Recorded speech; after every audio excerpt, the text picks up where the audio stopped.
and gentlemen, welcome to Retro Warriors episode 341. Woo. As always, I'm your host, Justin Baker, and as always, I'm joined by resident old bastard, Chris Saturn. As always. And we're also joined by our editor, Pablo. Hey, Pablo. What's up, guys? Who's going to be on this episode with us to talk about things. But first, we do have housekeeping. We do. Housekeeping? One is that we have the after party after the end of this episode. If you stay tuned, our producer Guy will be on the show. Which will be four of us. That'll be exciting. It'll be four. Would that be the first time there's been four people simultaneously on the main show? I think there was an Andrew's episode where been on a few times. Yeah, I think there was has. an episode where Andrew and Guy were simultaneously on. Yeah, at least two or three, I think. Yeah, there you go. So yeah, stay tuned after the ending theme for that. As far as my week, I got COVID. Oh, hey, me too, man. Pablo got COVID too. Man. Everyone in my house got COVID. Yes. So we're still trying to figure out the exact timeline, but my daughter got sick and tested positive. And we are all on the tail end of it. None of us appear to have any severe symptoms. So we all seem to be all right in the grand medical sense. We wish we weren't sick, but you know what I mean. Like we're not checking into the ER. We don't think so far. Yeah. But we think what happened timeline-wise, because my daughter tested positive for strep and COVID at the same time, and she got quite sick. And we think what happened was that week that I was out, when Guy had to step in and help out and do the Miss Pac-Man show, was me having strep throat, and then I gave it to my wife and daughter, and then we all three got COVID while we had strep throat. That sucks. Yikes. That's the best time, because when you're dealing with multiple illnesses across several people, it's hard to nail down, because we need to nail down the timeline for antibiotics and for testing periods and for isolation, because my daughter's out of school for 2 weeks for it and blah blah blah blah blah. 2 weeks? Dang. Yeah, well they make them isolate for 10 days. Damn. So she was out half of last week and is out all of this week. I've been told that at work our isolation period is only 4 days now. Well, the CDC says that adults can do 5 days, but they're saying kids should do 10 because adults can only do 5 because adults can wear masks, but kids don't wear them. I don't know all of it, but basically they're like, kids need to do 10 is what they told us. And so yeah, it has just been it's been rough. Our entire life basically screeched to a halt. I'm sure. So now I have been sick for 3 entire weeks. Yeah. Really, if you go back and listen to this show, you or someone in your house has been sick for about 7 months now. I want to say, August, I want to say since at least November for sure. Yeah. Yeah. It's been since my daughter started kindergarten. Right. So, your whole home has been a petri dish. Our whole life stopped for over a week, and things have just been weird. And of course, it's right after the holidays where life already kind of stops. Yeah. So we just feel really out of sorts. So if I seem out of sorts, it's because I'm out of sorts. Yeah. It's just weird. It's a lot of guilt too, where it's like I need to be getting back to regular life and work and my routines and my show research and my stuff, but it's like we can't. None of us can get back into our regular life post-holiday routines. We didn't even take our Christmas stuff down till 5 or 6 days ago. I was like, Hey, you sound good though. Yeah. I mute myself whenever I cough my guts up. So there's So I appreciate that. That if actually Justin helps. sounds off tonight, it's his fault, and you should blame him. And please write in to tell him Please email how much it is his fault. there you go. Just email Justin has COVID at retrowarriors.net. And we should totally set up that. Anyway, all this to say that I started while I was sick.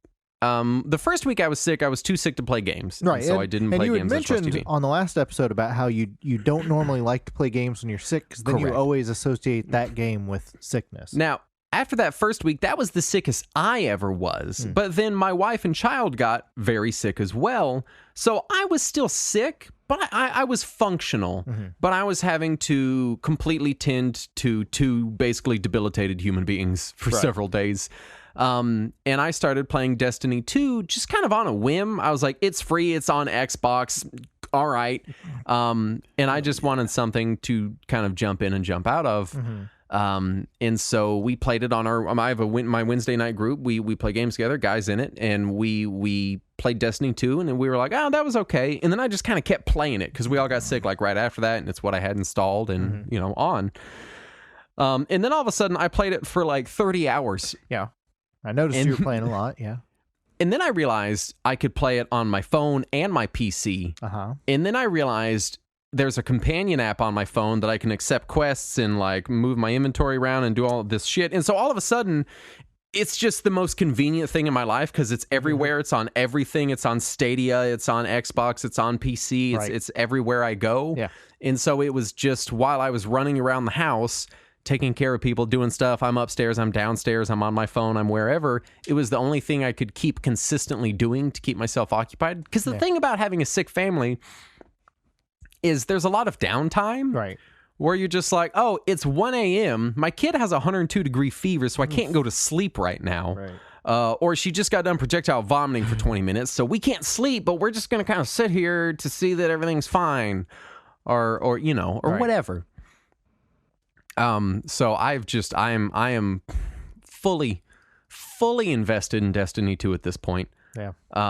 And I gotta say, if you like Bungie first-person shooters, man, it's a good Bungie first-person shooter. I tried it when Stadia gave it to me for free way back. I can't imagine you would enjoy any I did portion. not. You don't like Bungie shooters at all to begin with. Yeah, and I was just like, I just wanted to try the tech. I wasn't really interested in the game. I was just like, well, okay, yeah. I'm checking out the tech. Might as well see how it is. And man, that is not for me. I did immediately see exactly how it was throwing MMO features at me almost immediately. It was throwing that kind of those things that are just enough to get you hooked that you want to check in every day. I saw that and I was like, oh, it's a good thing I don't like this kind of game because I absolutely fall for that. I will say that a reason I had kind of avoided it is because I played it, like when it went free to play, I played it a bit and I was like, I kept avoiding it because I don't generally do the free to play stuff, and it's not necessarily free to play. There's like campaigns and expansions, and the story modes of those you have to have that content. Yeah, that's what Google gave me. But it is so much of the game is free, and when you start playing, it's just so generous. Like out of all the games I've played that are like, free to play, it's just like showering me in shit. I'm like about to hit the second level cap. Like it's just like, here's more stuff, and so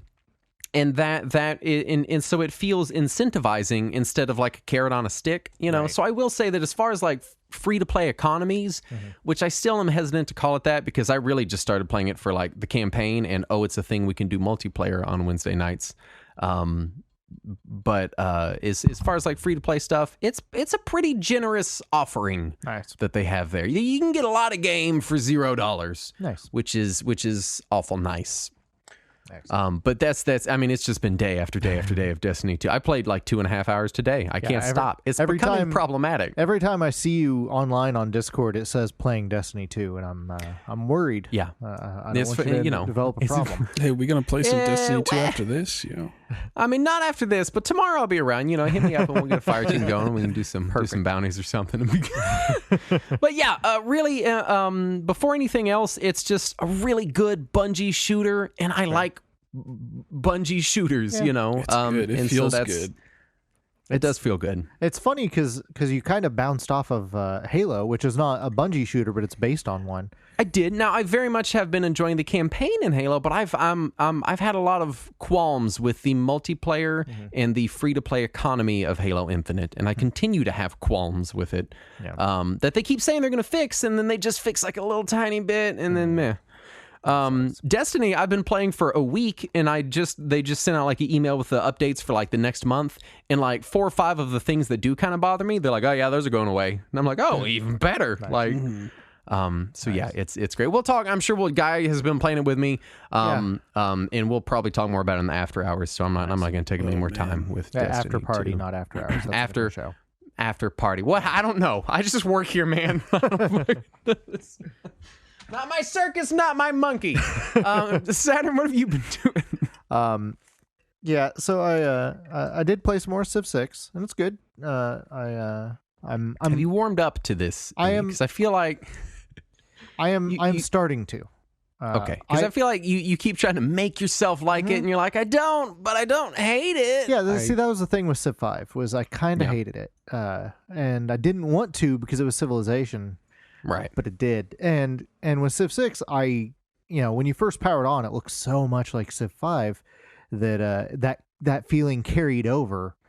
And it took me a couple of games before I, felt it and started to enjoy it. And now I am. I can see what it is doing and how it is doing it well. I still don't think that it's my favorite in the series, but I am enjoying it. It's fun. It's a good game. Also, Excellent. I sat down with Spelunky 2 because it's on Game Pass now. That's a very fun game. It's kind of whelming. Yeah. It's not super different. No, they didn't add a ton. But did they even need to? Right, exactly. There are branching paths now, which is neat. And stuff like that. I got to the returning boss from the first game and did what I had learned to do in the first game to beat him, and then he grew some appendages and started shooting bombs at me. So, it's classic. It's got some new stuff. It's neat. Which it feels harder than the last one, which it does. I guess that's at least at the beginning, right? Yeah.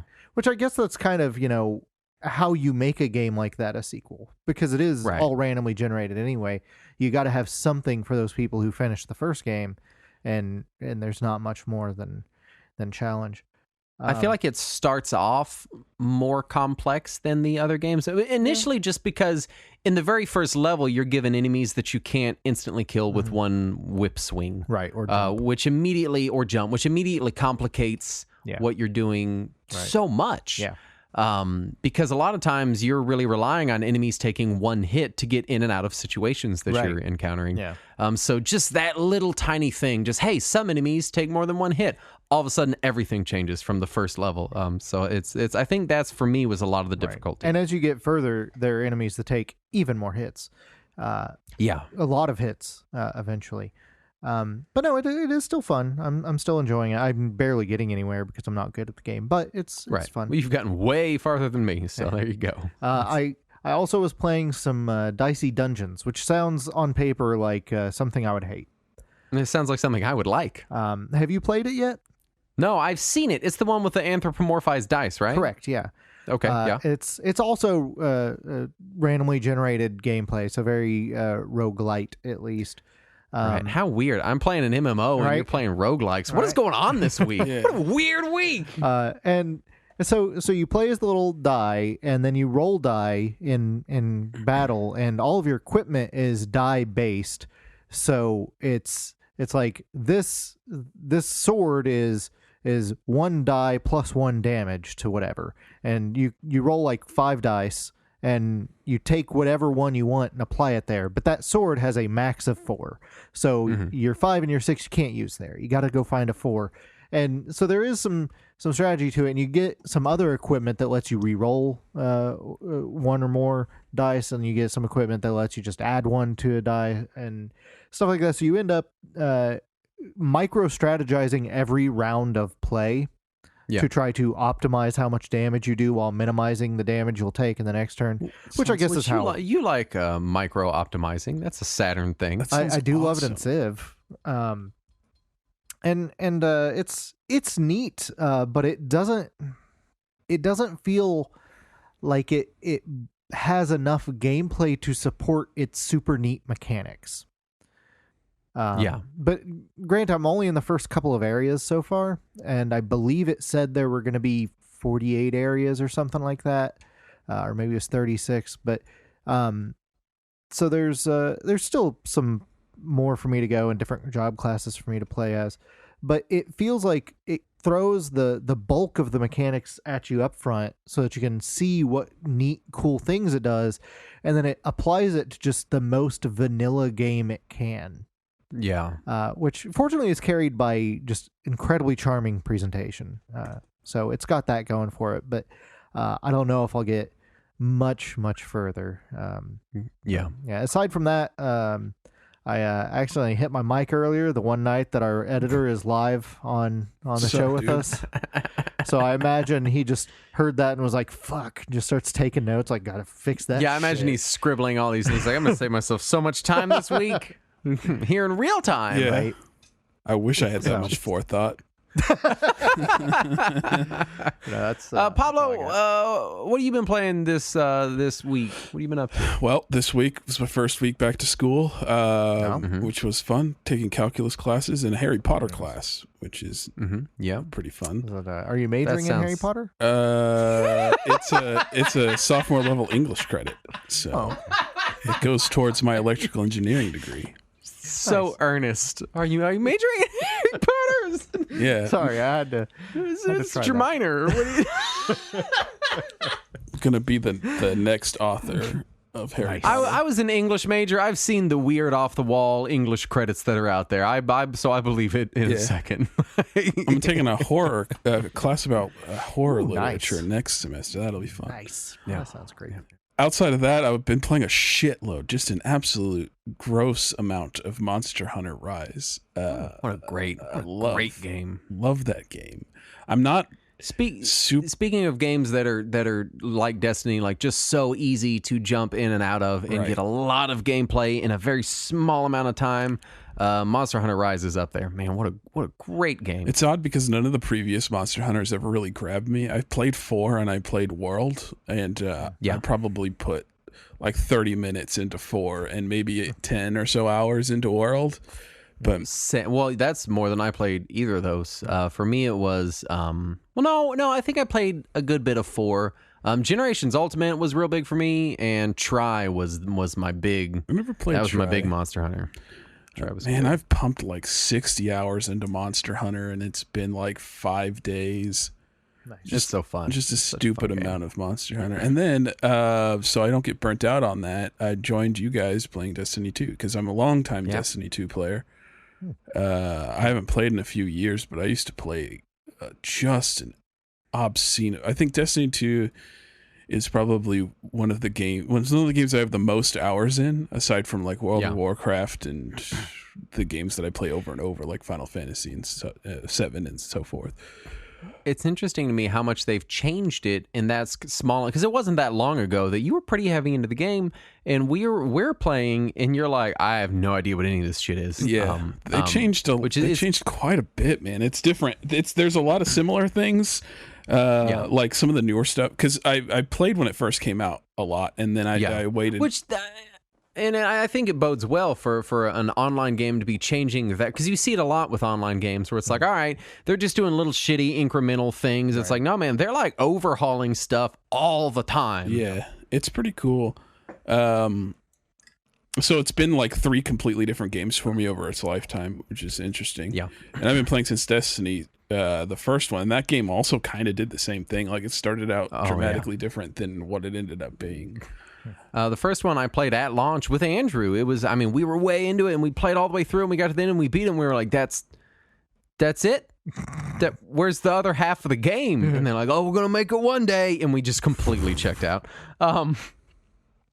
I do want to say we have a clan. If anyone plays Destiny 2 and wants to abandon their nice high-level clan that gives them good rewards to come play in our shitty Retro Warriors clan that has no rewards, then you're welcome to join it and play with us. Yeah, just throwing it out there. Just jump in our Discord and you can play Destiny with us because we're on just all the time, just every day. At least Not me, though. for the foreseeable future.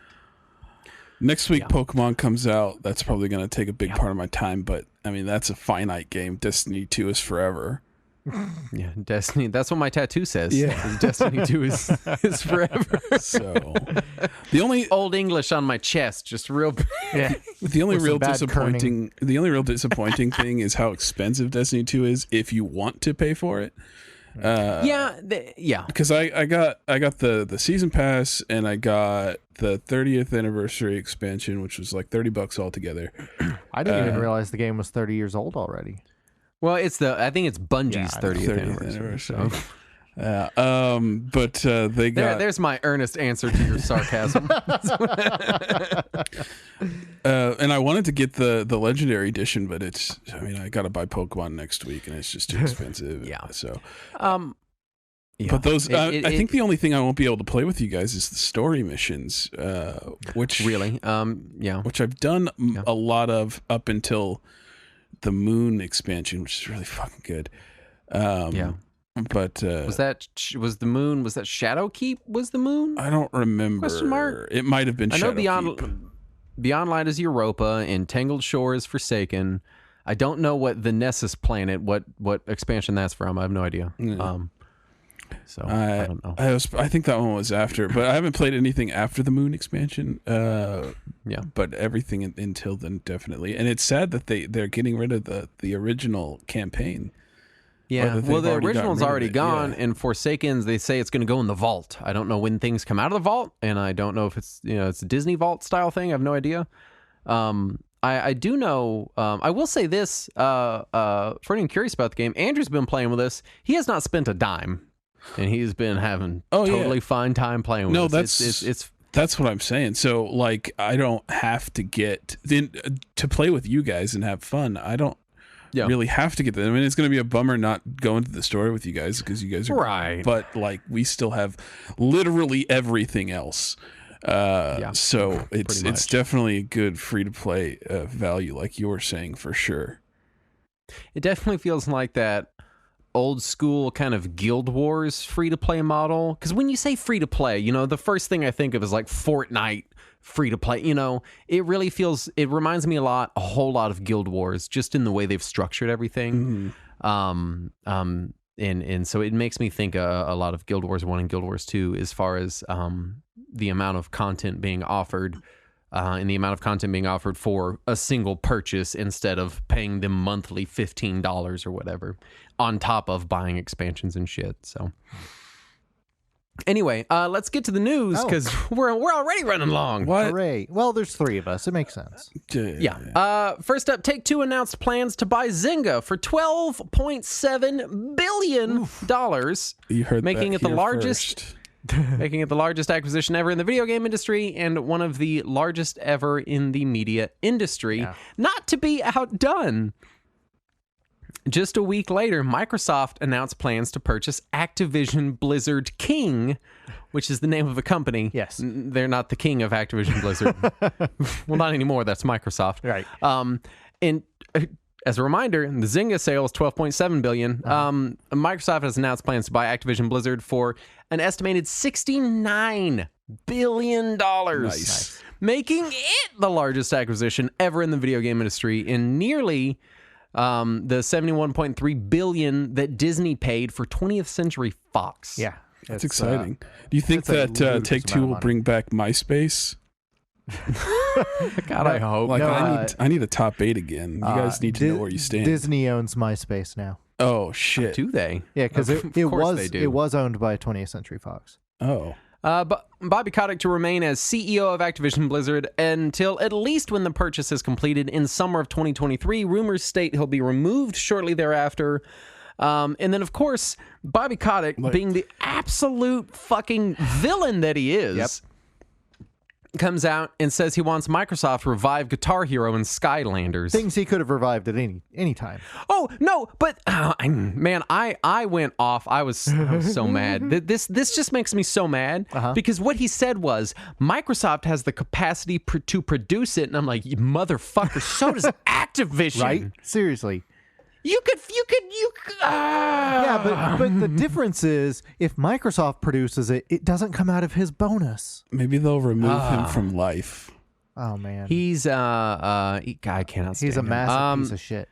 Phil Spencer says he hopes to keep Call of Duty on PlayStation, which is probably a great relief to many Sony fans who love their Call of Duties. So I suspect that Microsoft's going to keep letting Activision do multi-platform stuff because Microsoft doesn't really seem to care so much. Yeah, and however, the way that he phrased it, that he hopes to keep it on PlayStation, part of me thinks that what he means by that is we'll keep releasing it as long as we're contractually obligated to, and after that, if they want it, they need to put Game Pass on PlayStation. Yeah, God, That's my thought. could you imagine if they put Game Pass on PlayStation? Well, according to rumors, which is pure rumors at this point, but a rumor that came out a couple months ago now was that Microsoft went to both Sony and Nintendo to try to pitch Game Pass streaming on those platforms, and both of them shot it down. And of course they did. I wonder if this purchase was Microsoft's way of sweetening that pot for Sony. This does nothing for Nintendo. Nintendo won't care about this. But for Sony, this is a huge loss if they don't get access to any Activision franchises going forward. Yeah. Mm-hmm. It's more than just a huge money machine, and we all want to talk about Candy Crush and Diablo and all this shit, but or not Candy Crush. I was going to say we all want to talk about Call of Duty and Diablo, but Candy Crush is the moneymaker here. Yeah. Mm-hmm. Right. The mobile division. Yeah. King is the moneymaker. Just like Take-Two buying Zynga was such a huge deal that you know, people of our interests don't care about because we don't play Farmville or whatever the fuck else Zynga makes. I'm happy I might be able to play World of Warcraft again. Right? Yeah. That'll be cool. So, and it might be on Game Pass at some point. Yeah. Well, I mean, it's never mind. Yeah. I think because I know that everyone here at least has stopped engaging with Activision Blizzard as a company because of, I'm just going to say everything. And I think we're all a little excited to see them forcefully restructured by Microsoft into something that we're comfortable engaging with again, just as consumers. Now, I don't love giant mega corporations consolidating into one another. Yeah. That sucks, but it'll be cool to play Diablo 2 Remaster. Yeah, I also kind of checked out of Activision just because they don't really make anything I care about anymore in decades. So this whole acquisition doesn't personally affect me one way or another. I'm upset that it's another giant, massive conglomeration. A consolidation. But hopefully it at least kicks out the bad actors. That's all I want. If a giant video game corporation was going to buy Activision, Microsoft would be pretty close to the top of my list of who I would want to do it right now. Now, what's the next big that's purchase? True. Not just for Microsoft, but in the industry. What do you think the next? I don't know, man. I feel like Sega. I feel like something's going to happen with Sega. You think Sega's going to buy Microsoft? Yeah, probably. No, I think I don't. I don't know. I think something's going to shake up with Sega because they seem to be doing okay, but they're managing themselves weirdly. Right. They're doing weird things, even though they have cash inflow. Right. So I'm interested. It just strikes me as a lot of shareholders of the company being kind of uncomfortable with Sega. You know what? You know what my doom prediction is. It's a meteor. Yeah, it's big old meteor. No, my fear is that the next big acquisition is going to be something along the lines of Facebook buys EA. Yeah. Oh yeah. I think that's what we're looking at. Amazon buys Capcom or some shit like that. I know we all want to talk about Sony, Microsoft, Nintendo. Right. You know, but I really, it's going to be Apple, it's going to be Amazon, it's going to be Google, it's going to be. And I think the next big acquisition is going to be either EA or Ubisoft or Take-Two, and it'll be from one of those massive tech companies. Apple's staying out of the game. They don't. For now, today, Apple's thing is Apple stays out until they want to get in with both feet. You know what I mean? They wait till everybody else is in the pool, and then they go cannonballing. I'm still waiting for that Pippin 2, man. I know, right? Yeah, right. Need the Pippin 2DS. In honor of Castlevania's 35th anniversary, Konami.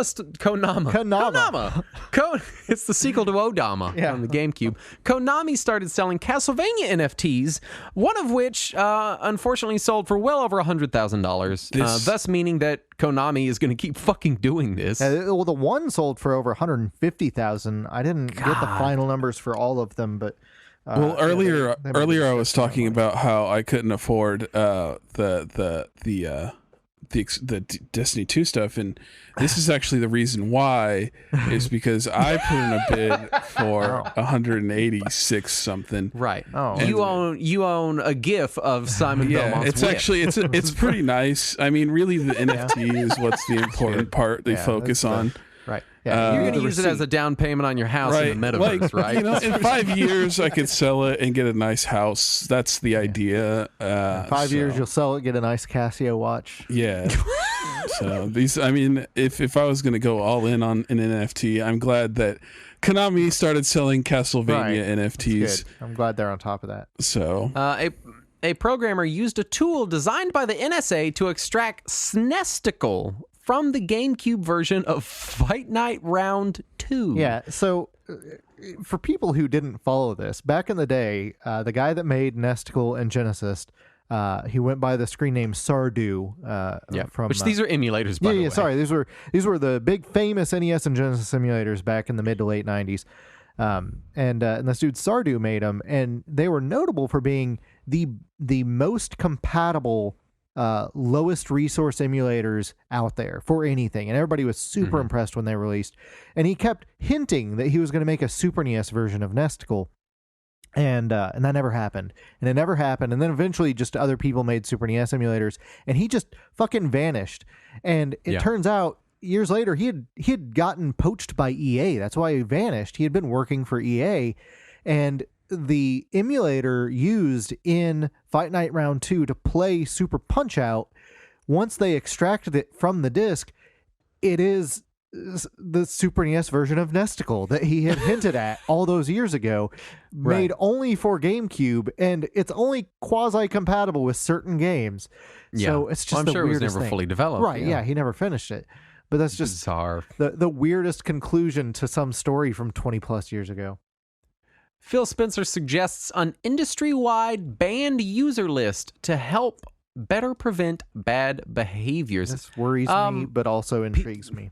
Well, on the one hand, I'm like, people are going to fucking hate this. Yes. And then on the other hand, I'm like, man, it would be so nice, though. Yeah. Part of me is like, yeah, we do need to make sure that there are actual repercussions for bad behavior. But the other part of me is like, what stops them from just using a different email address and signing up for every other service again? I mean, as more and more people turn to the internet for their primary socialization, it does become more important to protect people's experiences Right. too. I mean, I don't know. I guess really I just want to hear a lot less slurs on the internet is really where I'm coming from. And also I want less trolls. If we can do less trolls and less slurs, it'd be I was a better thinking it would internet. help with spam bots. Yeah, that too. Yeah, that's a good That's another Specifically thing I want to spam get rid bots. of. All these are But things I then, wanna like get rid of. Saturn said, your identifier on the internet is an email address, and emails are free and infinite. Well, so. you can have IP bans for sure. True, but bots just use tons of IPs anyway. So. And also there has been guess that's problems with that where certain residential areas will have multiple units using the same IP. yeah, as someone on a mesh network, please don't ban by IP address. Exactly. Yeah. Because I'll get screwed. Right. That's what happened to me with the Rockstar launch. I have a Lego delays its Overwatch 2 set due to Activision Blizzard controversies, making them the only company so far that has actually- fucking bothered to stop doing Yeah. business with Activision. Good on you, Lego. Yeah, Yeah, they're the Good only on ones that you. actually put their money where their mouth was. Let's not call them good guy Lego yet. Not until they bring their sets down by like 75%. Hey, look, man. That's fair. At the very least, Lego has the build quality. A fucking Lego brick will last 500 years. Yeah. My Unless you daughter has melt it. off-brand Legos. This is true. My daughter has off-brand Legos, and they're less than a year old, and they look terrible. And then my Legos from my childhood look brand new, just like totally brand new. My older brother had just the generic set of Legos. This is Yes. if it wasn't before they made the custom sets, it was before they were prominent, and so you'd just buy the big jug of the Lego. bucket. Yeah, Yeah. and he had made this pretty neat looking car out of it. And he wanted to preserve it forever and make sure I never took it apart. So he tried to melt all the edges with a torch to Smart. basically How'd that go? glue it together. It just looked like a melted car when he was done. Like Perfect. super glue didn't. No, that never occurred to him at all. Okay. First thought was fire. Yeah, I mean, you could also do it with nail polish remover. probably that would have been smarter than fire. Sony is producing more PlayStation 4 consoles to help fill the gap until PS5s are more readily available. Why don't they just Thus, produce more for- PS5s? Right? Well, also, this is just them proving that there's not really much of a reason to own a PS5 yet, isn't Right. it? Yeah. I mean, I like my I- PS5. I would love to get Well, one if that's they fine. existed, but they don't. And even if I did, I don't know what I would play on it because everything I have seen for it is something I can play somewhere else if I really wanted to. Not Dark Souls 3. I said things I want to play. I mean, Dark Souls, Demon Souls remake, and the Spider-Man game. Spider-Man's on PS4. You're right. I know. I played it. Son of a bitch. This whole generation just feels so redundant. Yeah, it so feels far. superfluous so far. It's just, hey, look, new Halo. You can play it on the old Xboxes. Oh, hey, look, it's the Spider-Man, but that was on the other game system too. At the same time, I could turn around and sell my PS5 for like double, so it's not like it's not like it's a bad asset to have. Right. I'm not trying to imply that it's a worthless thing to own. I'm just trying to imply that as far as gaming value, this just feels like Sony being like, yeah, I mean, his PS4 is still pretty good too, we guess. Why don't they? Yeah, that's true. But why also, what is the problem with producing more PS5s instead? I'm guessing chips. I'm guessing they had overstock of PS4 chips, and they don't yet have stock of PS5 chips. That would be I'll tell you this too. Just hardware-wise, the hardware inside the PS4 is dated by like general it was dated when it came consumer out, electronics. wasn't it? Well, yeah, I mean most consoles kind of are. Right. That's how they get it all packaged into a $300, $400, $500 box and sell it to you, and it looks as good as your PC. You know, is they get the cheaper stuff and they make it work, and then they make developers make it work on their system specifically. Mm-hmm. But it's in the grand scheme of consumer electronics manufacturing, PS4 chips are people don't want those nearly as much as the kind of hardware that's going into PS5. I suppose that makes sense.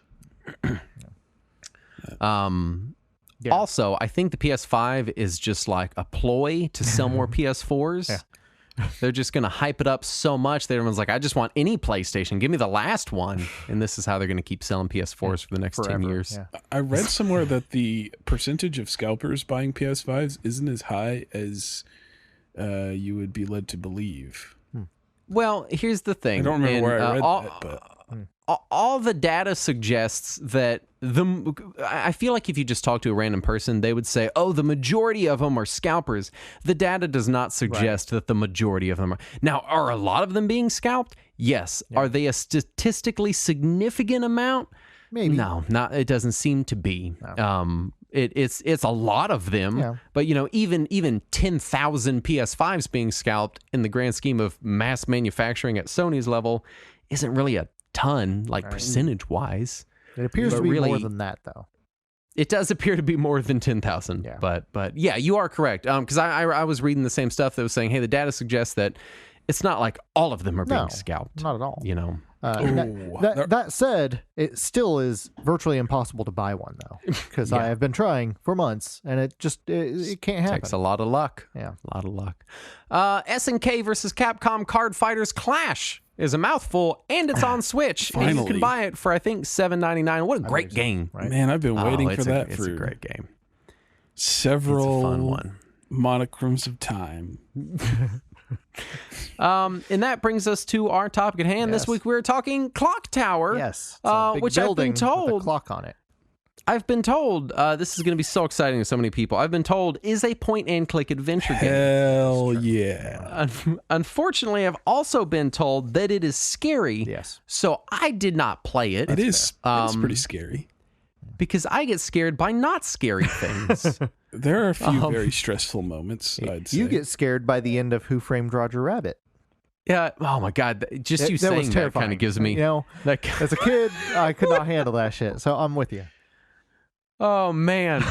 See, now I'm like all spooked out. I'm just going to let y'all take it from here. We're doing Clock Tower this week. That's why Pablo's here. Yep. Tell me about the release info, Saturday. Yeah, so it was developed and published by Human Entertainment. It was released on September 14th, 1995 on the Super Famicom. They did re-release it in Japan on the Wii Virtual Console in August of 2010 and the Wii U Virtual Console in November of 2013. And the Wonder Swan? That's a different version. We'll get to that later. We get to ports and that stuff later, but just the original Super Famicom version, that's pretty much it. That's as much as we got, and none of those released internationally. Yeah, it's weird because the second one did all right internationally, right? Yeah. It didn't do too bad. You'd think they'd have it did okay. Honestly, none of them did super great internationally, to be completely a horror game doing just okay is pretty good for everything outside of Resident Evil. Exactly, yeah. Yes. Like the second best known horror game is probably Silent Hill, and those at best did like 1/5 the numbers of Resident Evil. Yeah. So Yeah. I feel like in the realm of horror video games, it's there's Resident Evil, and then there are horror video games. pretty much, yeah. Yes. I guess unless you lump in like Five Nights at Yeah, Freddy's that or kind something of like that stuff is was starting to that pick was up. pretty Yeah. massive. That was pretty massive. Five Nights at Freddy's. Anyway, let's talk first encounters. Mine is hopefully never. Hopefully it will never happen. You're just gonna find it in your closet one day and wonder why Hey, it's Justin, do you want to play this terrifying point-and-click adventure game? No, please no. It stars Jennifer just- Connelly. there. I'm just gonna turn it on. And you do what you want to do with it. You like Labyrinth, Okay. right? It's like that, but without David Bowie. So what is the point? It's like Labyrinth, but with scissors. Yeah, Wait, it's like Labyrinth without with David scissors. Bowie is just the Muppets. Like replace. Oh, also with no Muppets. It's, no it's Muppets Labyrinth either. with no David Bowie, no Muppets, no babies, and add scissors. There you go. So it's just a picture of a maze? Yeah, basically. Yeah, that's I the mean, game. Yeah. There are several pictures, and they are of a maze, Yeah. Yeah, there you go. technically. Yeah. Pablo, what's your first encounter with Clock Tower? Let's see. The first time I found out about Clock Tower was from that episode of Game Center CX, which was really nice. awesome. I didn't realize it was on Game Center. Yeah, I think it's the first episode of Game Center CX I watched. But the soundtrack got stuck in my head from that episode, and every time I went back to watch that show, I would watch that particular episode. So Nice. it kind of got implanted in my brain that way. And then You got I that played it for association real. with it. Yeah. And I liked it a lot. It's fun. It's a good one. Yeah, I'd seen the PS1 game, which in my mind at the time I thought was just the first game because it was the late 90s in the US and we hadn't heard of the first one. Yeah. And And it was still just called Clock Tower, wasn't right. it? It wasn't in the West it was just called Clock Tower. In Japan it was Yeah. called Clock Tower 2. So why would you assume there were more? Right. So Did you play the Clock Tower 2 the first? eventually I did. But at first I just dismissed it. I saw it there. I was like, whatever, just another horror game on PlayStation. And then when Clock Tower 3 came out on PS2, I picked it up because it had a Capcom logo on it. And I'm like, I know those guys can make horror. I trust that. And it's so dumb and hilarious, and I love Clock Tower 3. And I enjoyed it enough that it convinced me to go back and buy the others on PS1. And then once the Super NES game was fan translated, I tried unsuccessfully to play it many times before I finally forced myself to get to the end. I love the theme and everything, and we'll get to that. But just that point and click gameplay turns me away every time. It's a little tedious, even among It is point and clicks. a little bit. Like it's up there with some of the most tedious point and clicks. Certainly more. It's just old. Yeah. Well, I mean, Sierra was doing sort of the similar stuff back then, and LucasArts had. Yeah, but they had better hardware than Super NES. Yeah, I guess play that's with. true. That is very. I just want to acknowledge that Saturn implied that there was a time in his life where he wasn't so starved for horror games that he was like, oh, just another horror game on PS1. Yeah. And I feel like now old Saturn Yeah. is like, God, I wish I could get back to the days of just being showered in PS1 horror That's games. because there are Exactly no. where I am. There needs to be more good horror, Yeah. Yeah. and there is It's some, not just but jump not scare enough. bullshit. Yeah, exactly. It's It is frustrating that there's not that much good Just horror makes out you, there. what is the line? You never realize you're in the good old days Right. until they're the good old days. Right. You know. Yeah. Maybe Tell me about the development of Clock Tower. Right. So Human Entertainment, they had released 2 prior Super Famicom games and what they called their Cinematic Live Disaster series. That sounds terrifying. Yeah. So what it is, it's games that use cinematic rotoscoping animation to make it look like realistic movement, and they were games about disasters. Like the first one was called Septentrion in Japan. Oh, is that based on Godzilla versus Septentrion? yes. How'd you know? What a name! Right. Yeah. And Septentrion. it was released over here. It's called SOS in North America. I believe it is about like a ship sinking, like Titanic style. You don't say. I just love that name. That sounds like the name that you'd hear like at the end of an 80s movie. Like the studio, like Septentrion. Right. Dee-nee-nee-nee. I can see the graphics and everything. Yeah, that was a good one, man. Like, you really brought the flavor. Yeah, you really colored Septentrion. that. I'm sorry. Anyway, Continue. and then the second game in that series was called The Fireman, which did not release over here in the U.S., but it did release in Europe and Australia. I've heard of this one. And it's a little more cartoony, and you play as firemen. Mm-hmm. And you put out fires. I've always heard that this one kind of ends up on like, I've seen it on some hidden gems lists. yeah, hidden gems of like didn't come out in America, Right. Super Nintendo games that you should play. I've seen it around. Fireman? Yeah. Yeah. I'd believe And- it. Human's pretty good. And so I have no idea how they consider these three games a series, first of all. I'm just going to say that. They don't connect at all. They don't even look or play much like each other. Anyway. They're an anthology. I guess. A very loose anthology. They are all technically games. Yes. And in them, things happen. yeah. Look, There are graphics and sound. What do you want? There's been have- looser anthologies. Right. They have a different development team for each one of those three games within Human Entertainment. So, it's all pretty much the same. Yeah. So for the third game, they called upon Hifumi Kono was the director, and he wanted to go for a horror aesthetic. And specifically, he wanted to recreate the feeling of being chased and hiding from a pursuer. He mentioned 80s slasher films and the works of Italian filmmaker Dario Argento. And that's the whole game is very clearly modeled after that. It's all about hiding from the pursuer. Yeah. And the title character, Jennifer, was modeled off of Jennifer Connelly's character in Argento's film, Phenomena. What was and that if you look- character's name? I don't remember. It's I also think it was Jennifer. Yeah, they're all Jennifer. It's a bunch of Jennifers. it's Jennifer's it just all makes the it way down. easier. It's so much Jennifer. Yeah. Yeah, the character Jennifer in the game was based off of Jennifer Connelly's character Jennifer. It's just turtles all the way down.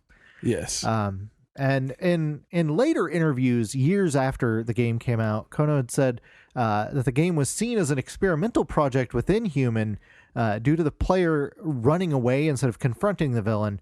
And because of that, they gave him almost no staff or budget. He just kind of had to make do with whoever was not already working on something else.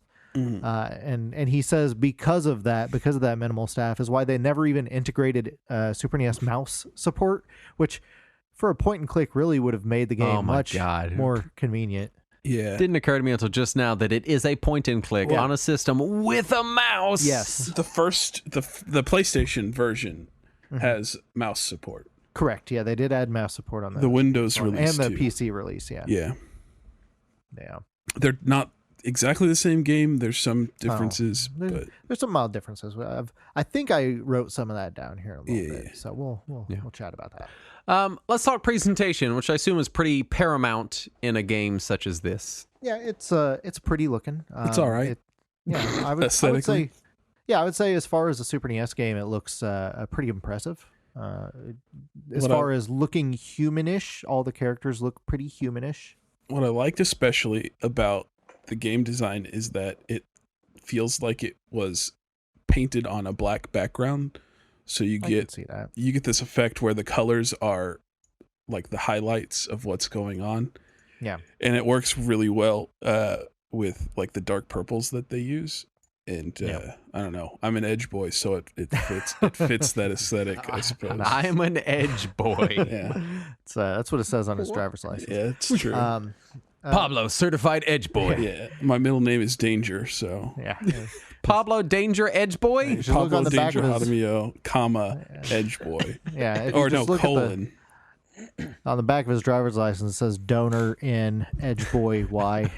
Yeah. That's right. But yeah, so it's one of those cinematic style games like Prince of Persia or Flashback where they have a lot of frames of animation for each of the characters so that the actual movement looks fluid. Yeah.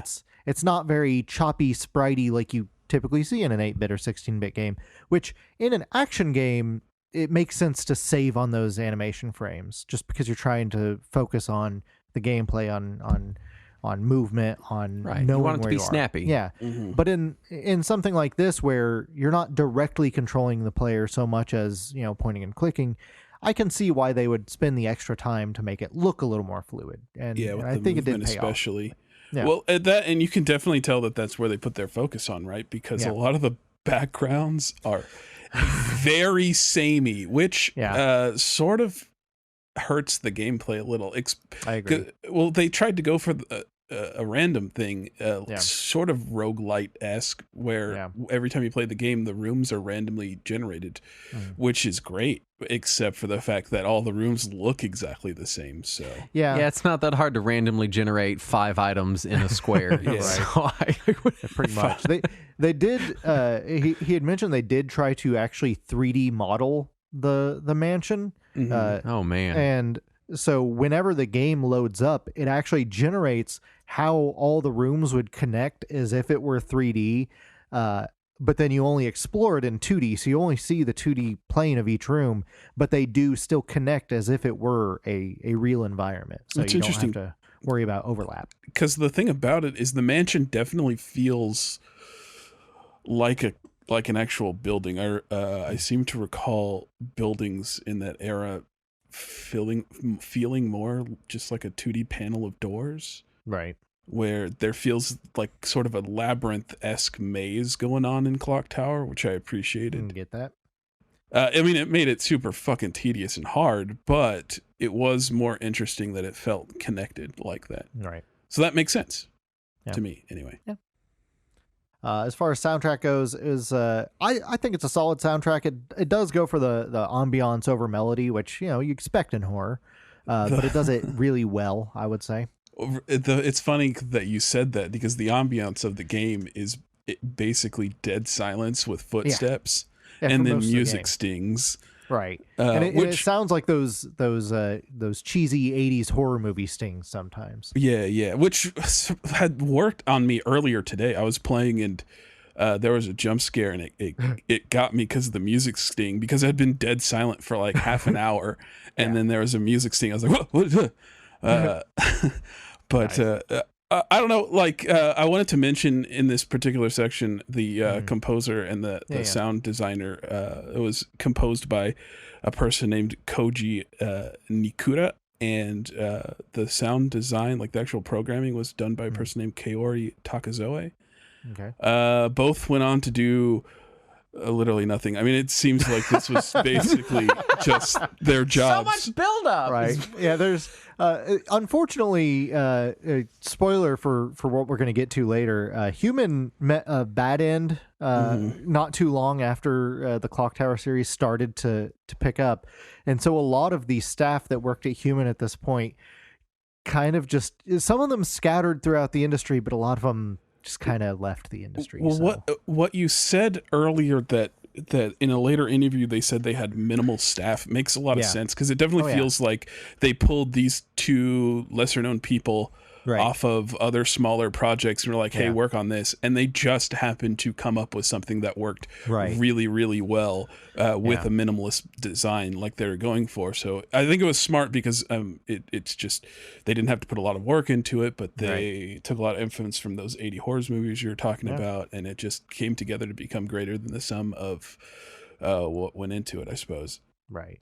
And I do, as far as presentation goes, I do want to mention the title screen because man, so it's a picture of surprisingly a picture of a clock tower, and I know, and then each letter in the name of the game appears one at a time as the clock strikes. Yeah, and it clearly wants to be suspenseful, right? But it takes so long that it just gets increasingly ridiculous as each letter slowly appears on the screen. It's it's funny because I never really thought about it until I read your note on that, and I was like, yeah, it gets kind of like, come on, hurry up by the letter C, by the second letter C. Yeah. Like 1, 2, 3, 4. Okay, we're still going 5. You think 6. sometimes it does that thing where when you're watching a clock, it'll tick backwards for a second? Yeah. It goes back in letter? It's reminiscent of the opening scene from Spaceballs, where the ship keeps going on forever. Right, yeah. So. Clock let's talk Tower's basically gameplay. just a Spaceballs parody. That's true. Yeah, that's pretty much it. Let's talk gameplay. And don't just tell me that you point at things and you click on them. Surely there has to be more to that for it to be a legitimate video game. Oh, also you click on them sometimes. Sometimes you right. You rapidly press B a lot. That's true. Yeah. That And then happens. you get like a sword or a gun or something. Sometimes you or- hide. You click on other things. All right. You click on the sword to equip it. No, you click on a blanket to trap a bird. Yeah, that's true. There is a part where you have my to trap God. a bird with a blanket. Yeah. Yeah. You know, I can see why I should put down Metal Slug to play this right now. I wanted to mention about gameplay that this came out in 95, and 95 and 96 were like 2 years where there was a lot of point and click horror games of note. Harvester. That was the big multimedia push in the games industry as well. It was kind of right in the heat of that, wasn't it? That was right when the PS1 was coming out. CD-ROMs were getting big on home We're getting computers. lots of different interaction methods other than running and jumping. Before Clock Tower, there wasn't too much of that. I mean, you had a couple games like Alone in the Dark and Seventh Guess, and I put Night Trap because kinda. I mean, that was 93, right? Right. Yeah. But I would like to credit Clock Tower with sort of being part of that movement toward towards the oversaturated, towards the good old times, like you were talking about earlier. Yeah, and I've always wondered if, because they've never outright stated it, they've never admitted to it, but I've always wondered if Capcom's decision to try to revive Sweet Home, which became Resident Evil, was inspired by the success of Clock Tower. Because even if it wasn't like a gangbusters game, it did well enough that somebody at Capcom could have seen that and been like, didn't we do something like that once a while back? Maybe we should do that again. I've heard multiple sources say that Clock Tower might have opened the door for something like Resident Evil to have existed. Right. Yeah. Because it definitely feels like it. I mean, it's a really good horror game. It has a lot of tedious parts, but that's can be pinned down to its age, I suppose. Yeah. Well, I think it seems like it was sort of destined to be tedious to a degree anyway, because one, it's point and click, which even point and click fans admit there's some tedium involved. What? No. But then also horror of this era, horror games tended to seem to include a lot of tedium.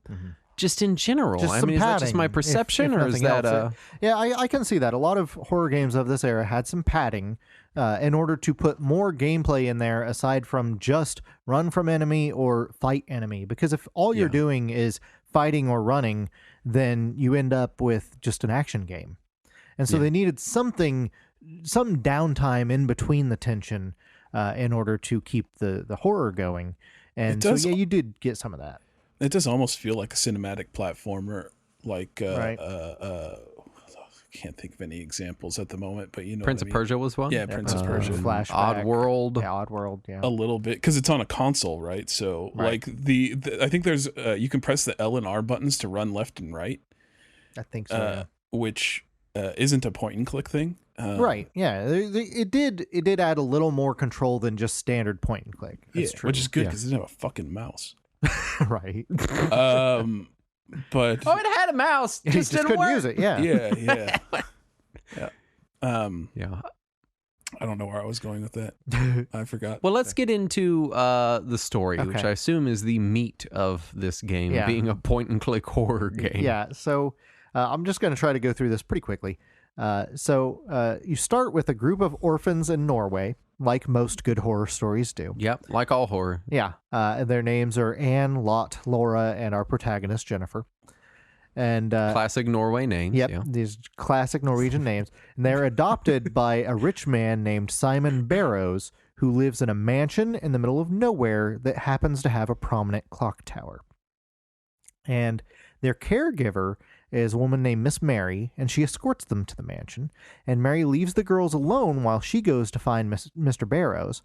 And when Mary doesn't come back, Jennifer decides she's going to go investigate. And as soon as she leaves the room, she hears a scream, and if you turn around, all the girls are missing. All the other girls just instantly vanish. And so then you're left to explore the mansion, and you find one of your friends dead. And then you're chased by a crazy little boy with garden shears, who they call Scissorman.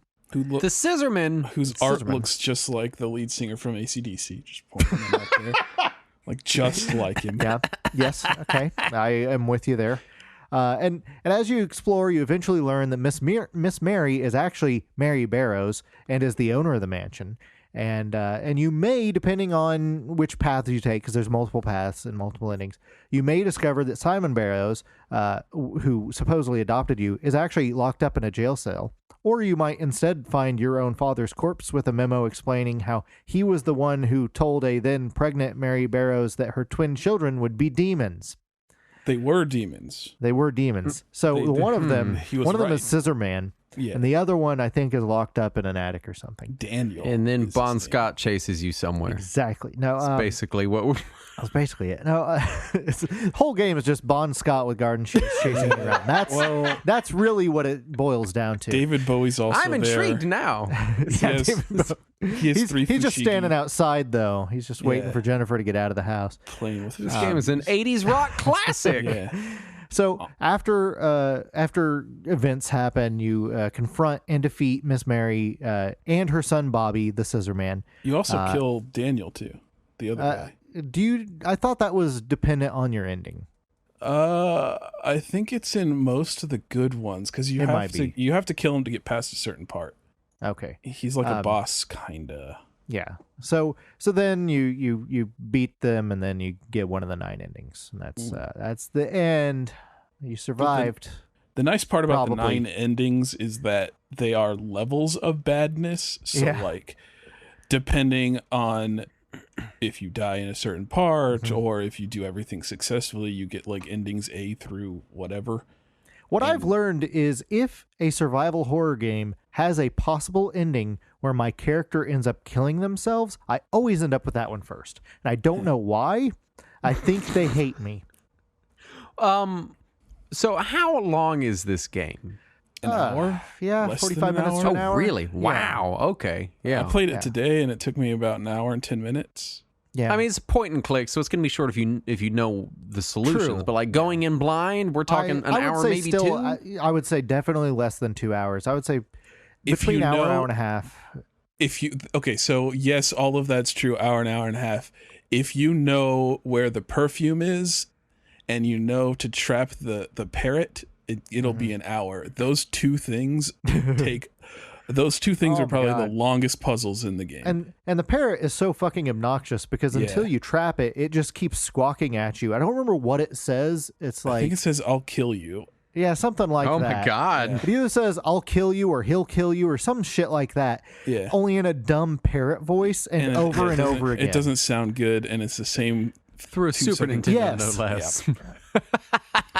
So, but if you know what to do in those two situations, the game goes from like easily 3 or 4 hours to an hour, because those really are the only two obtuse puzzles. Right. They are pretty fucking obtuse. And when I was looking for this, I rather than replaying it, I just watched a speed run of it just to refamiliarize myself with it, and they got through it in just barely over 30 minutes. So. Apparently, if you know where everything is and optimize it, you can do it in about a half hour. Yeah. Well, sure. Speedrunners are like beating Dark Souls in 15 seconds with a potato connected to electrodes now.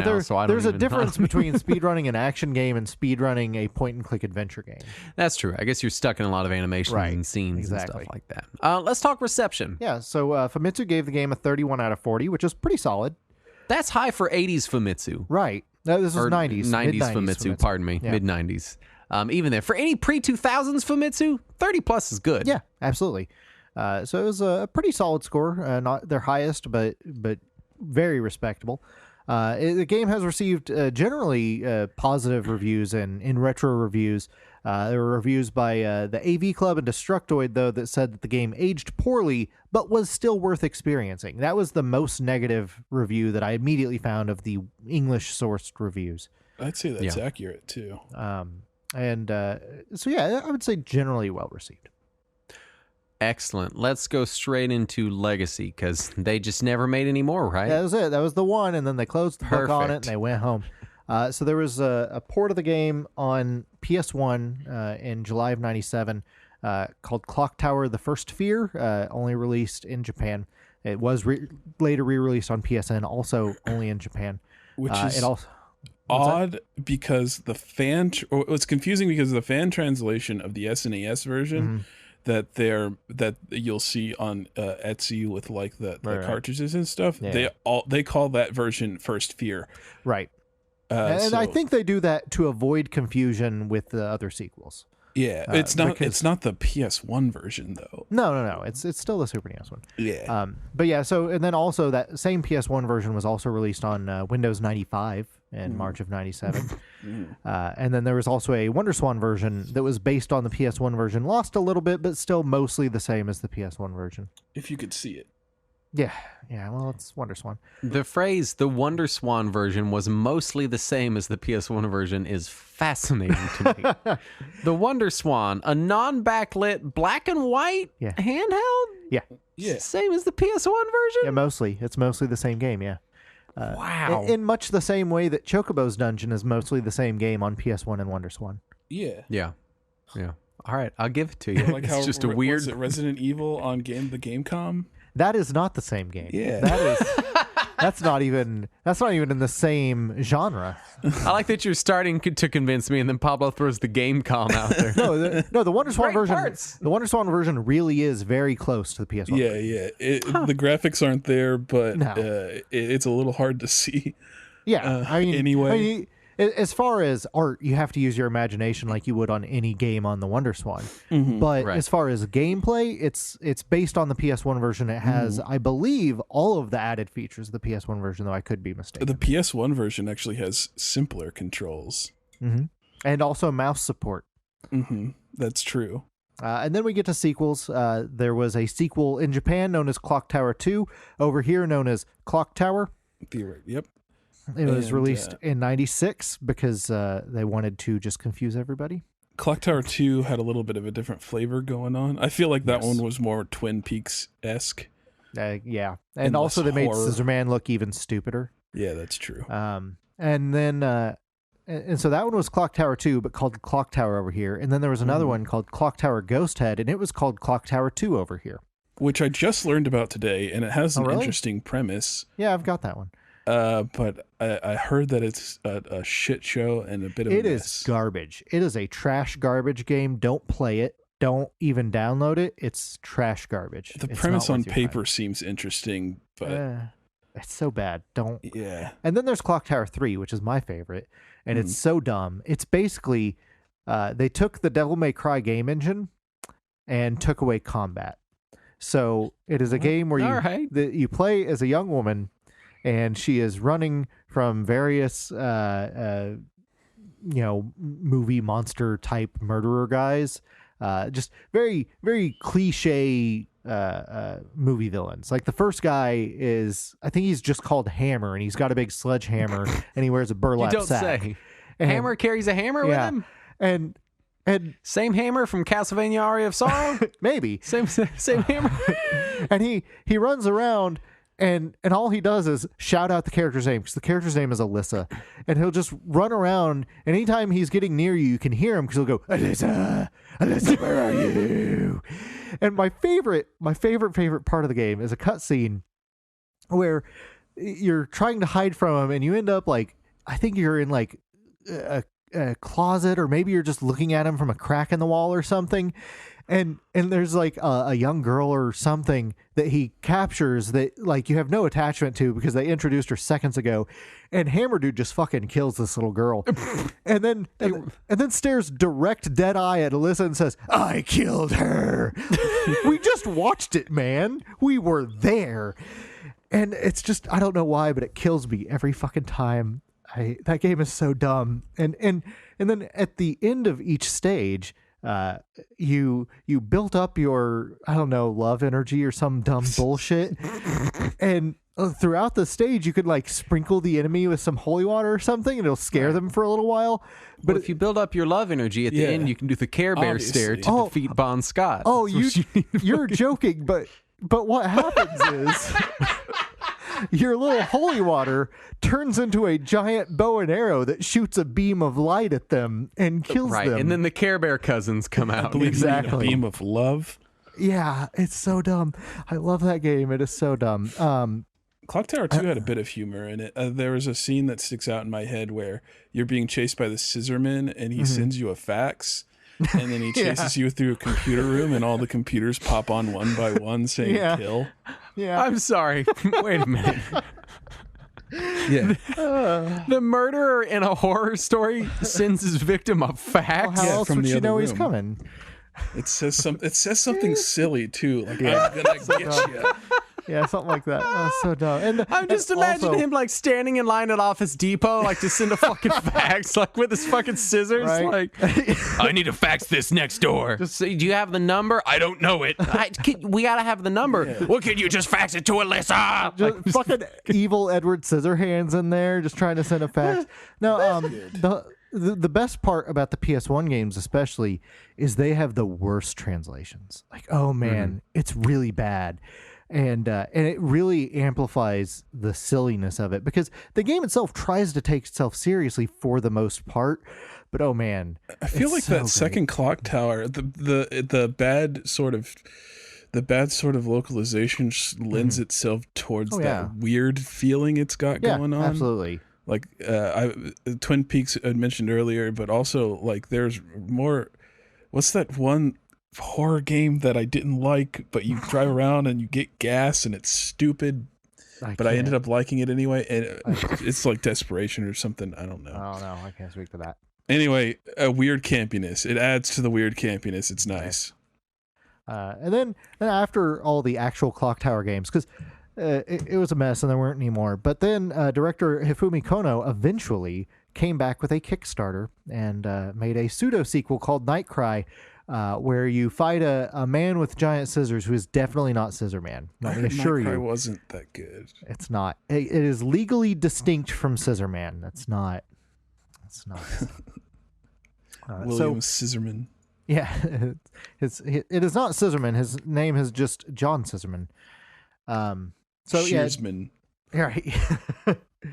It's Crossblade Man. Yeah. It's Cutman from Mega Man. They just brought in Snipper Boy. Cutman. Yeah. So there was some moderate success for the series. However, as alluded to earlier, Human Entertainment ultimately filed for bankruptcy in 2000 and disbanded. The staff from Clock Tower went to a couple of places. Mostly Nude Maker is where most of them went to. What's Nude Maker? That's the name of the studio that made Nightcry, among other games. Okay. And then other people from the human staff ended up at Sandlot or Spike or Grasshopper Manufacturer. Some of them went on to be on the team that made the game with Travis No More Heroes. Is that what it's called? That's Grasshopper Manufacturer. That's Grasshopper Manufacturer? Mm-hmm. Yep. Okay. That's Pseudo That's the only place that I know that the music designer, the one that we were talking about earlier, moved on to do work on that game. Nice. And then after Human went bankrupt, the rights to the Clock Tower series were bought by Sunsoft, who by then had already pretty much bailed out on making video games. So that's why they contracted Capcom to make Clock Tower 3 for them. Well, they had released Batman by then. So yeah, they were done. They had already released Batman and Blaster Master. Why do they need to do anything else? Exactly. Infestor's Quest. Yeah. And then there is a 2005 PS2 game, Haunting Ground, which is disgustingly priced these days. Don't buy it. It costs way too many money. And it is sometimes called a spiritual successor to the series. It does share a ton of elements with Clock Tower 3, including development team. So I can Deadly Premonition was the game I wanted to mention. Oh God, that. Oh no. It seems to share some influence from Clock Tower 2 specifically. That guy is also a weirdo, the guy that makes those games. He is a weirdo. Also, they did announce a film version of Clock Tower back in June of 2006. Oh, I wish. How So cool any would day that be? now is what you mean? Man, or- I would take a Netflix adaptation of Clock Tower. And then later they affirmed that it was still coming in 2008 and again in 2011, despite it having a different director each of those times they said something about it. And nothing has been heard since the film's most recent director died in 2013. So we don't know if the movie is still going to happen. But it's been 11 years, so I think it's time to give up on that one. Any minute now. Any minute now, we're going to get that Clock Tower movie with the guy from AC/DC just running around with garden shears. Well, that brings us to final thoughts. Yeah. Pablo, you go. Pablo? Well, it's definitely a fantastic game. I played it later I didn't play it when it came out. I played it later in my life. Well, I was already 20, so it had already aged sort of poorly by then, but it definitely holds up, I think, despite that. It takes a little bit of patience, right? But if you're a point-and-click fan, you're used to that anyway. It has a handful of good scares, like the sound design and the music definitely lend itself to having some actual like jump scares that aren't like just visual trash jump scares, which was nice. The only thing is, man, you just got to know where that perfume bottle is. It's like a very specific pixel on the bottom left of a random dresser in a random room. Yes. But as long as you know where that is, you should be good. I mean, the bird's not even that hard to figure out. Yeah, but it's stupid. I hate the bird. It is stupid. No, I can mostly agree with that. I don't know if I quite agree with how much it holds up. I think it's aged pretty poorly, but it is neat. It is an interesting element of its time, and if you're interested in horror games or in cinematic games or in definitely point and clicks of the era, it is worth checking out just for historical context. I will say about those jump scares, the combination of the music, which actually does a good job of building tension, combined with the sometimes ridiculously dumb animation of Scissorman crawling out of something stupid like a box, can sometimes make the jump scares hilarious. I like and when he that might pokes be his worth head out of the commenting. roof. That's always been pretty cute for me. It's I wanted to mention that oh shit, it's. I wanted to mention. Oh shit! Spaceballs. Man, I can't remember something about the game being cool. It is. We'll stick with that. What were you saying? Sorry for interrupting. No, that's all. Well, that's all I have. you know what else is cool? Is our Patreon at patreon.com/Retro Warriors, where you can get uncut versions of this show. You can get Talking Wizards, you can get After Hours, or you can just get a sense of feeling and accomplishment that you're helping the show. Yeah. Sense of pride and accomplishment. There you go. Yeah, a sense of feeling. You can feel things about the money you give us. Yay. On the Patreon. You can also review us. Thanks. We do want to thank the following patrons for their kind donations. Pablo, do you want to take like every third one, or you just want us to do them? I'll do every third one. Cool. All right. We want to start by thanking Lil Bunny Fufu 89 And platform agnostic. Ebucel. Luke Saracen Clark, Devious Dave's Dildo Dynasty. Matt Kovacs. Michael Hawes, Jacob Retronauts Zgella. doesn't finish. Oh, I'm sorry. That's me, dude. Retronauts does Go adventure ahead. games. Well, now so do fucking Retro Warriors. So That's true. We did the one. We've done the one. yes, Now we've done the one. We've done one adventure game, one point and click. We never have to do Done. it again. Yeah. Perfect. Millie's homemade ice cream is the best ever are all the patrons we want to thank for their kind donations. And we want to thank you for staying tuned after the ending theme, because our producer guy is going to be here on the show, and he's going to probably talk about Destiny 2, or maybe just yell at me about wrestling or something. I don't know. He does that kind of stuff too. And plus, but he's going to be here. I spend like at least 30 to 50 seconds scrubbing around for the end just to put that sound file of the end theme for you to listen to. So There you go. I would appreciate so it if you stuck reward his around. work. Yeah. Anyway, thank you so much for listening, and we'll see you next week. And as always, let us cling together.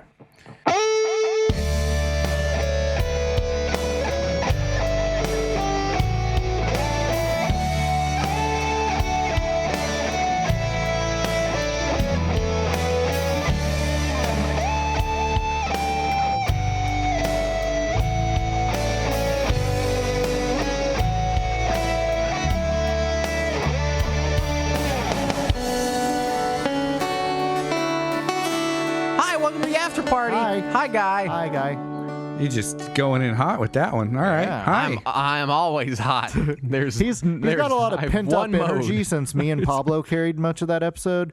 So just want to talk. He's got all this energy.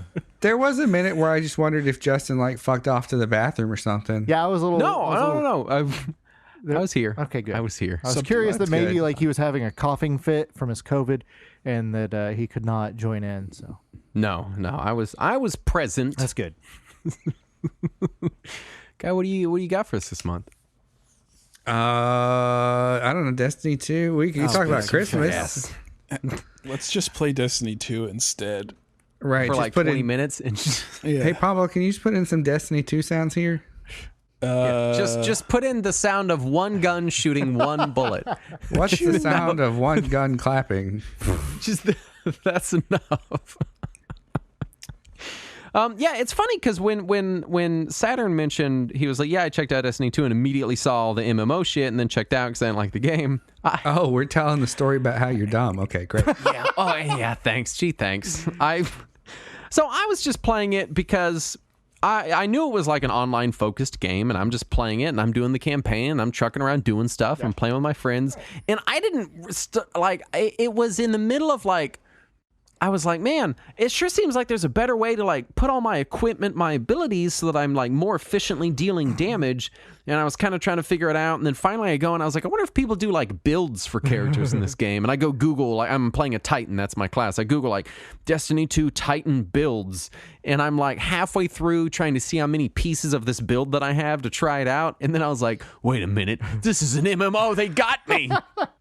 Like I had this dawning realization that not only is it an MMO, but I'm already too invested to leave now. Like Keep they've in tracked mind, this me. is about half a week after the first time we played together. When and I was like, "Oh yeah, Destiny's all right. It's an MMO FPS." Yeah. Yeah, but everyone calls everything an MMO these days. You know, I didn't really think about it. I'm so glad you guys are into it. I've been trying so hard to get people into that game.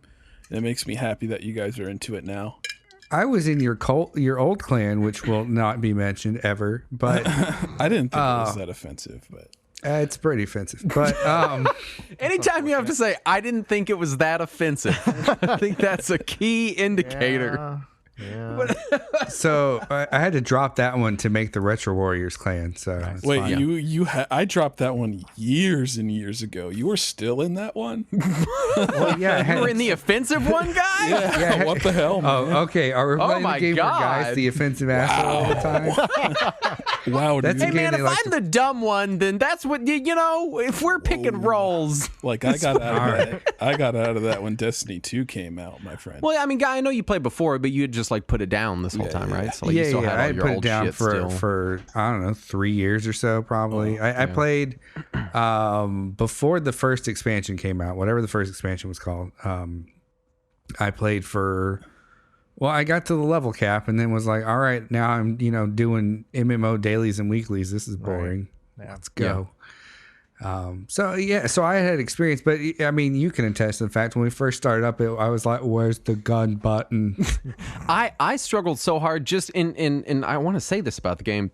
The interface is bad. It's not friendly. It's not friendly at all. It's just what it is the thing about MMOs is MMOs know that they're an MMO. Like when you boot up WoW, they're like, here's 50 fucking nested menus with all your shit. Yeah. And you know what you're getting into. With this, you're like, I just want to play a shooty gun game. And you get in there and the menus are very complicated and trying very hard to avoid just giving you a giant tabbed interface full of tons of stats and stuff. Right. So you've got like this director, and then you've also got, you like pulled this status screen up and it's got stuff on it, and then you go into the director, but then your character and inventory screens are in like a different type of menu. It's just very confusing, and everything's so siloed off and instanced that just kind of getting around to the shit you need to be at is kind of tedious.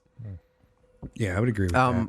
Yeah, I'd My say favorite thing about the game is that anytime it is loading, you can be in your menus adjusting your gear and doing stuff. That's nice. So what it has turned into is it's like, all right, I want to go to this planet and do this event. I click it while I'm loading there for the 30, 45 seconds, however long it takes to load into the thing. I'm in the menus like adjusting my stuff and dismantling gear I don't want. So it kind of gives you a space for that tedium, but getting used to the interface is hard.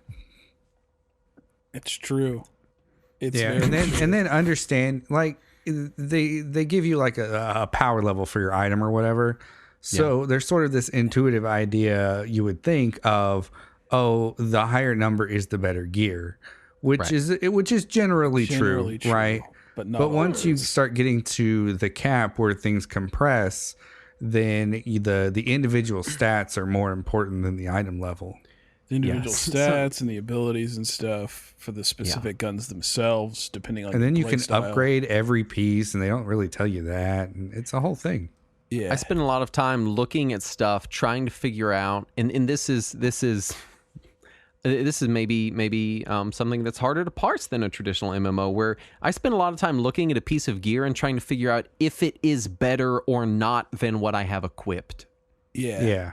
In this game, it doesn't matter too much because you just find the gun that you like shooting, whatever. Right, but I'm talking like build stuff. Like, hey, which one of these pieces of gear is going to better maximize my melee damage? Right. Obviously, one has higher strength, but this one has a couple of secondary abilities that do specific melee stuff, and it's hard to quantify some of these numbers in this game. Oh yeah, that's true. It really is.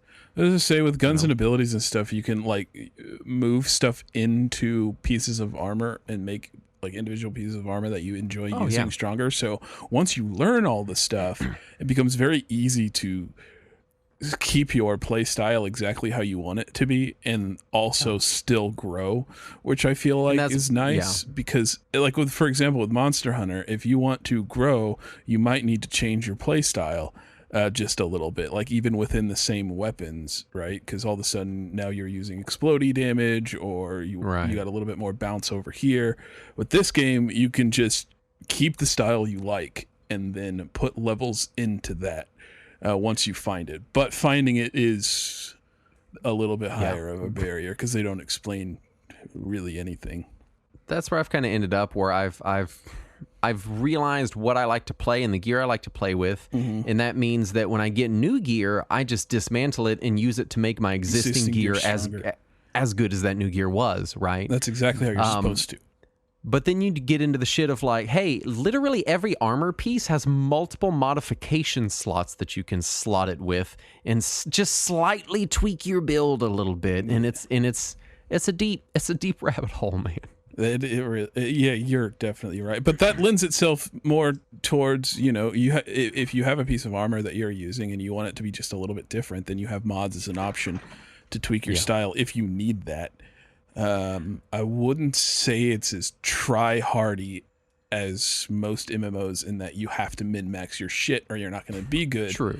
Because unlike most MMOs, a large part of Destiny 2, specifically, you can get away with just having better skill, personal skill, as a way of leveling your character. So you don't have to worry too much about like builds and stuff like that if you practice being good at a first-person shooter.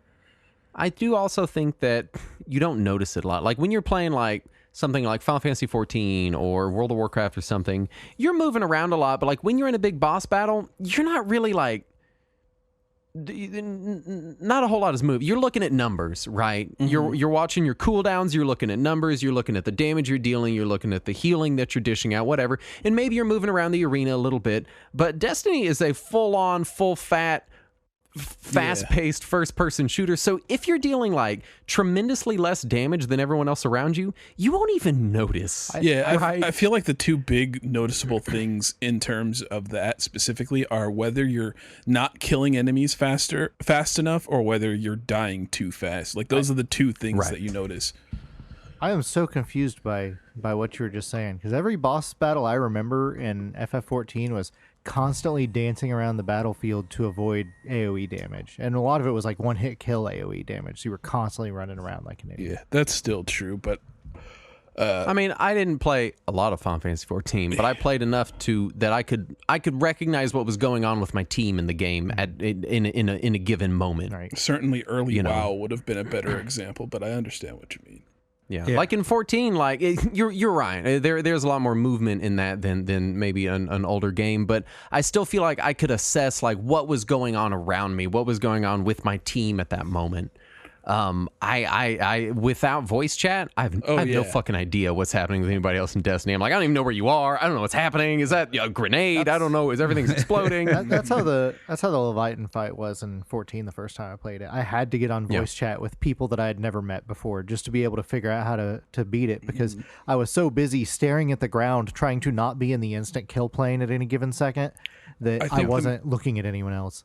I think the major difference between Final Fantasy 14 that'll sort of focus on that point is with Final Fantasy, even with your moving and concentrating on the field, it's possible to watch a video of everything playing out and labeling and graphing things that are going to learning happen. the patterns. I think just being third person helps with that exactly. awareness Where a lot in as well. the first person nature of Destiny 2, everything's just that flowing sounds so over confusing you. to me. I can barely handle first person when it's slow. I can't handle it all when it speeds up. Oh, it's crazy fast. I have been really enjoying that. This is Guy's segment. He hasn't said anything in like 4 whole minutes. Really Guy, how do you feel about Destiny 2? I thought he had left.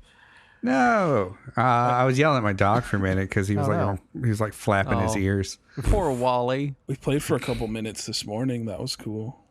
I played for 2.5 hours this morning. Yeah. Well, I mean, Guy and me specifically. Yeah, right. It was neat playing a game with my brother. That's always cool.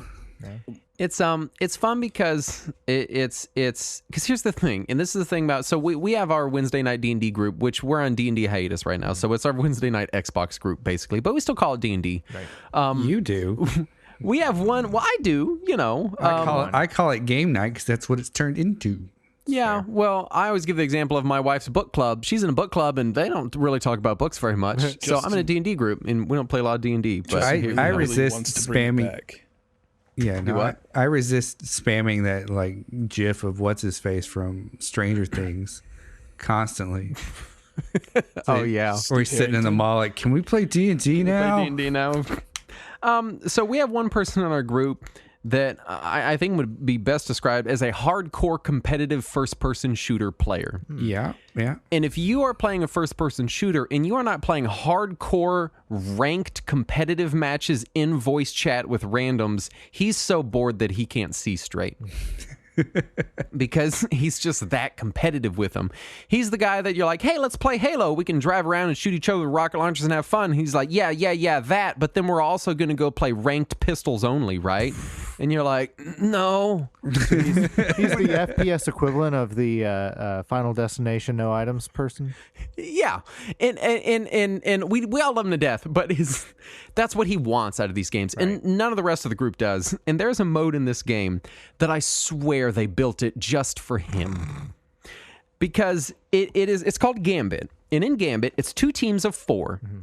And you fight waves of bad guys, and when the bad guys die, they drop basically a coin, and you go deposit it in a bank, and however many you deposit at once, one, Tetris style, determines how big of an enemy your opponents get on their side. Nice.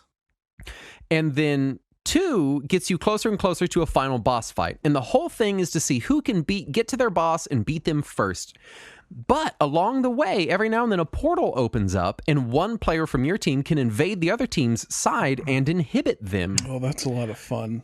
So it's literally a PvE game. Mm-hmm. We're fighting enemies, but our one guy in our group that's like, no, I need that hardcore competitive PvP FPS. He can go through the fucking portal and go fight them. Destroy and the best everybody. part is he does, and like half the time he destroys the entire other team. Yeah, and it helps tremendously. Because here's our thing: in these games, he's always running off doing his thing, and we're like, man, you got to stay with that. Like, we're not there with you. Right. You got. I feel like we're always trying to rein him in. Yeah. And it's like they built this mode for him. Yeah. And we Guy and I were both so excited. We explained it to him like 50 times, and finally he's like, "Fine, let's play Gambit."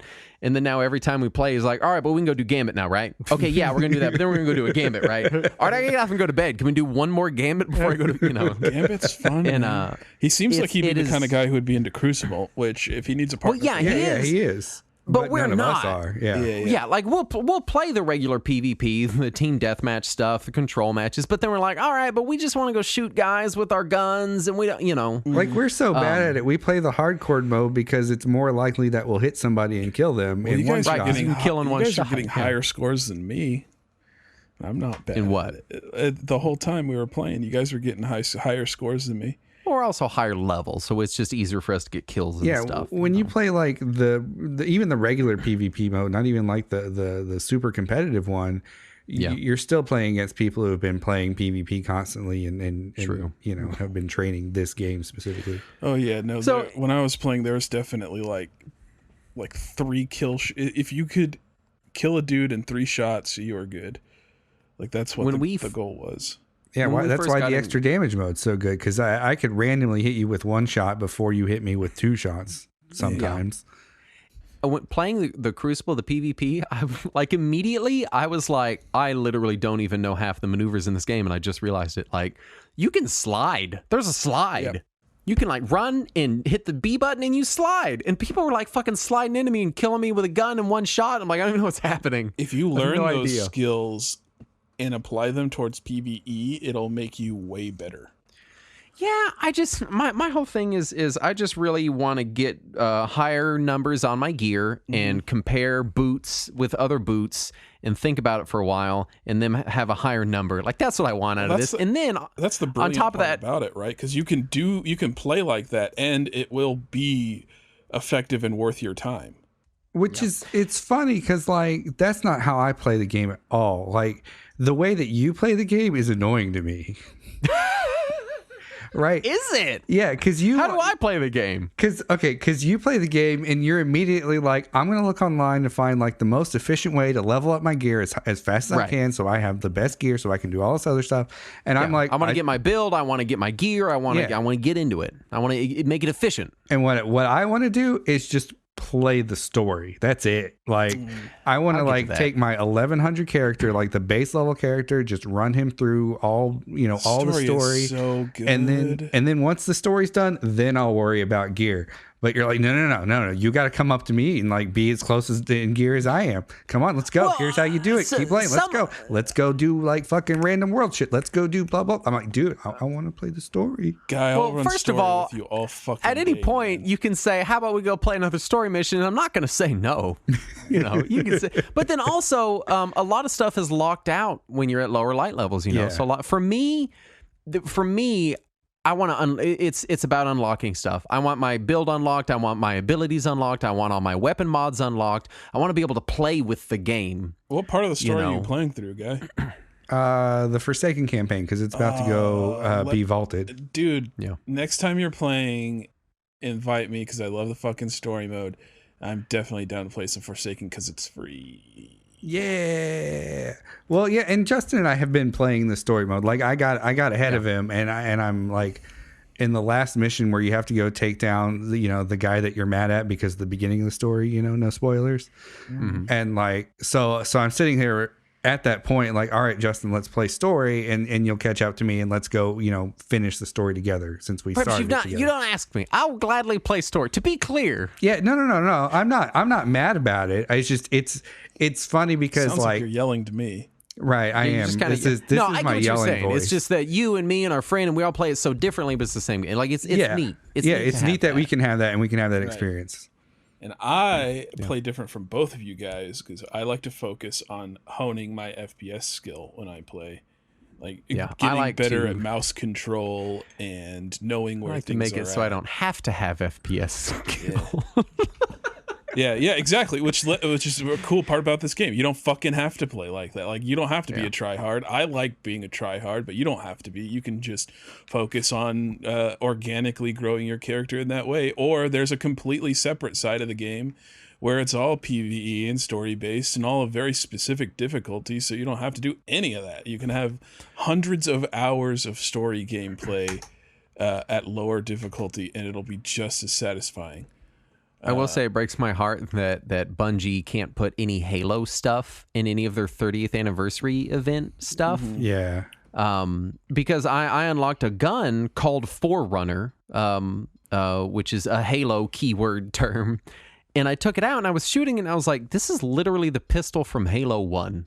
Like, I know this pistol. This is that gun. Yeah. And it made me sad because that's when I realized, I was like, oh, they have to just do an homage because they can't just put Halo shit in here, even though they're Bungie. They're the ones that made it, you know? That starting rifle that they put me with. Because I started the game, and I don't know whether it's because I owned all of the expansions on Xbox and don't own them on PC, but, like, all of my gear is gone, except for, like, 1 or 2 guns and a few pieces of legendary armor here and there. If you had a lot of stuff that you shouldn't, you might try logging in on Xbox and seeing if you have your stuff. I think something has gotten lost in your crossplay. I don't think they would have just taken all your shit from you quite like that. I'm hoping that's right. I'm going to go to my buddy's house and get on his Xbox and check my account, but I lost so much cool shit, which is a damn shame. But at the same time, I have more stuff than I would have if crossplay wasn't a thing. Yeah. So that's not too bad. I mean, I'm bitching about not receiving everything I could have received, and I received a lot of stuff that I would normally not have received. So. Yeah, I would look into the crossplay thing some more because I can't imagine they just took like all your shit from you whenever crossplay initiative. I had some cool ass like sparrows and all kinds of stuff. Yeah, like some of that stuff, like some of your gear and things. Yeah, maybe that got like nerfed or removed because you know how gear is in these games with seasons and stuff. Sometimes stuff's overpowered and they change it or remove it or whatever. Yeah. But for them to remove like sparrows are effectively cosmetics. Yeah, they don't do much. There's cosmetic stuff that's missing, and the stuff that's not cosmetic that got removed. Usually in that kind of situation you would see like hey, we're taking away all this stuff, but we're going to give you this weird currency so you can get new stuff or something like that, but there was none of that. So it's a little disappointing, but it's not disappointing to the point of being discouraging, because again, I'm complaining about not receiving everything I could have when I did receive some stuff, so for free. Well, I still think it's basically you put a lot of hours into a game and you're missing items for effectively no reason other than not logging in for a while, which is I think it's got to be something where the crossplay you got to activate or authenticate somewhere. Like there's got to be some just hasn't. Maybe you know what I mean? Yeah, I'm thinking maybe if I eventually buy because maybe those items were based on the expansions and I locked it out because they're in the expansions, and if I buy the expansions, I'll get them on the because again they're aesthetic, so I could. Log onto my Xbox, have all of my aesthetic items, and log into my PC. If they're on your Xbox, that's got to be what it is. Yeah, exactly. So I'm not too worried about it, but I would like some of the Sparrow. The Sparrow I had was so fucking cool. Although I did get a nice ship in the shop earlier today. It looks like a Winnebago. Yeah. Reminded me of Spaceballs. We're long on time. Saturn, take us out. What? Final thoughts, Saturn. Go. Oh, hi. You should have just ended the show with him going, "What?" I could do that. I could cut it. We have that option. Yeah. No, just cut it and put another one right there at the end, so that we can experience. Guy, thanks for producing the show and thanks for being on with the show with us. Yeah. Hey, thanks for having me. Cool. All right, thanks. We'll see you next time. Good night. Bye. Thanks for thanking me. Thanks, Pablo. Bye. Thanks, Pablo. Bye. Thanks, Pablo. Bye. Thanks, Pablo. Bye. Thanks, Pablo. Bye.